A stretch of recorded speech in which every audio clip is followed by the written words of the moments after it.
Your Bible and open to the book of 1 Kings.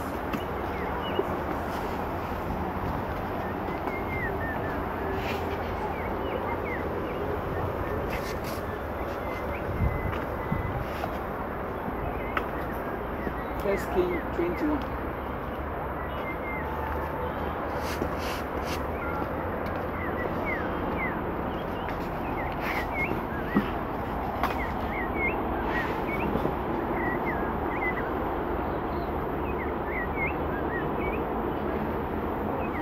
Who is there? Verse 1. Sometime later, there was an incident involving a vineyard belonging to Naboth the Nazarene. The vineyard was in Jezebel, close to the palace of Ahab, king of Samaria. Verse 2. Ahab said to Naboth, "Let me have your vineyard to use for a vegetable garden, since it is close to my palace. In exchange, I will give you a better vineyard, or if you prefer, I will pay you whatever it is worth." Verse 3. But Naboth replied, "The Lord forbid that I should give you the inheritance of my ancestors." Verse 4. Go to verse 8. Verse 8. So she wrote letters in Ahab's name, placed his seal on them, and sent them to the elders and nobles who lived in Naboth's city with him. Continue. Verse 9. In those letters she wrote, "Proclaim a day of fasting and sit Naboth in a prominent place among the people." Verse 10. But sit two surrounders opposite him and have them bring charges that he has cursed both God and the king. Then take him out and stone him to death. Verse 11. So the elders and nobles who lived in Naboth's city did as Jezebel directed in the letter she had written to them. It's okay. Coming should preach on spirit of Jezebel. Somebody may ask, what is the spirit of Jezebel? Jezebel was a woman that is married to a king.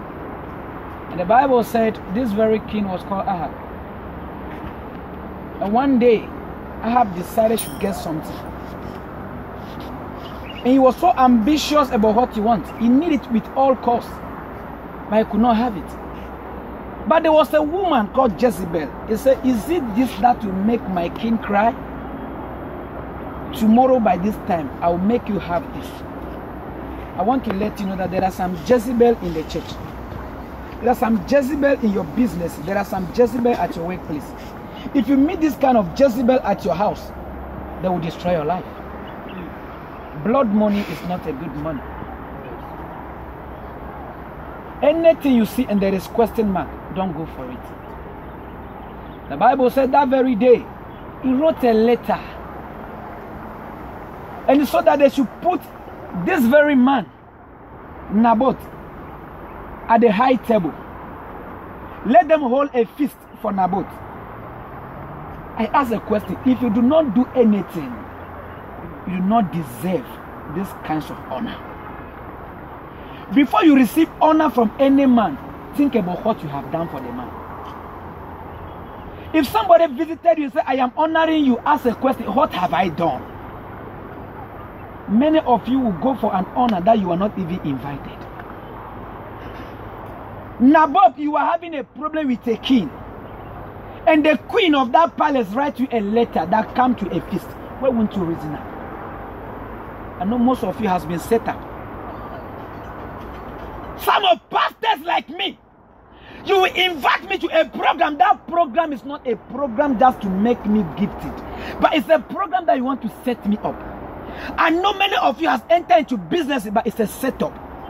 Naboth was invited to a place that he is not prepared for. He has not done anything to merit this kinds of thing, but he was prepared. And the Bible said, Jezebel write a letter, and he said, put a man at the left, put another at the right, lead him to the high table, and let them say that he's coming to a feast. And at the latter day, declare this word, and the word they are about to declare said to the most people that this man has spoken a blasphemy against the king and against God. And when they start started this, the Bible said many prominent people started to stone the man.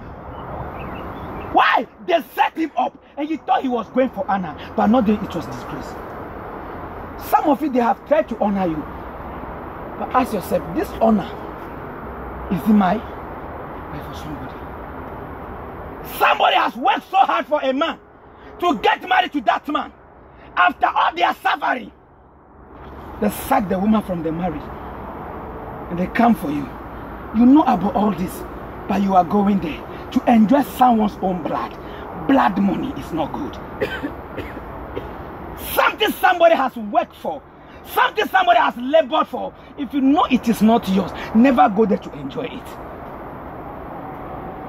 They say you are going to the king table to eat. Ask a question. What have I done to deserve this honor? Some of you, there are men at your left, they are right. They spoke evil against you. And at that point, you cannot come back. The same thing happened to the man called Haman. He was planning to kill the people of Jews. And there was a woman called Esther. He set up this Haman. He said, come to my house. I will prepare a feast for you. He went there day one. He ate and he was satisfied. And the second day he went there. And the Bible said, the queen opened the word and said, this man is trying to kill all my people. And he said, if that be the case, who is there to kill my queen? And the people said, this man here. And the Bible said at that very moment, the king left the room. And the man called Haman was getting closer to beg the queen. And the Bible said he climbed. And Holy Ghost made the man mad. He confused the man called Haman. So he climbed the bed of the queen.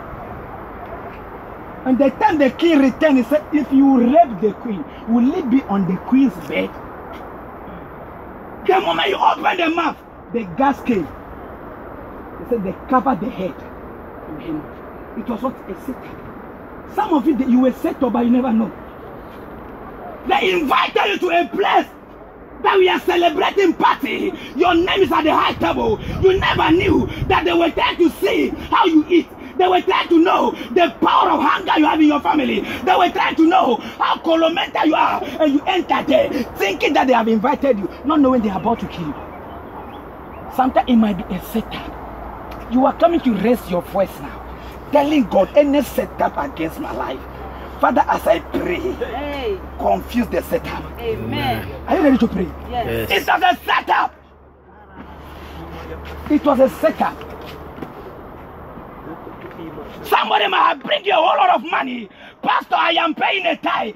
That money is not a tithe. It's a setup. Blood money cannot help you.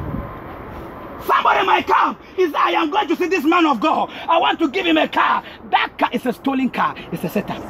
Because they know you are doing so well in ministry, they will find one way or another just to bring you down. A lady will visit you in your chair that is coming to help you. By the time you come to the house, man of God, I want to wash for you. I want to cook for you. It is through them they will bring you down. Set up. You thought you have found a woman. I know a man of God in Kumasi, very highly powerful, anointed man of that nature. A lady came to his church. He said he found a wife. Hey. After deliverance, Satan has spoken. He said, God said I should marry. A lady, you don't know the father and the mother. The lady said, I have nobody in the country. I just visited a friend. I watch you on TV. He lied to the man of God. And he took her home. A day after day, time after time. Another man of God came. And he said, this your wife is not a human being. I saw her should be a spirit. I said, no, you don't believe that one. I've been with her for some time now. Just one night, the man of God complained of his stomach. Everything in the stomach torn apart. They rushed her to the hospital. He died. They came back, the woman was nowhere to be found. It was a setup. It was a setup. People visit you not because they heard good thing about you. They were here to damage your life. Some people come to my church. They don't come for deliverance. They don't come because I preach war. They were there as a spies. They went to spy. They came to spy. If you do not take the root of the law, before you realize, they will damage you. I know people that come to my church purposely just for an agenda. I was delivering a girl in the forest. They sent me to terminate your ministry.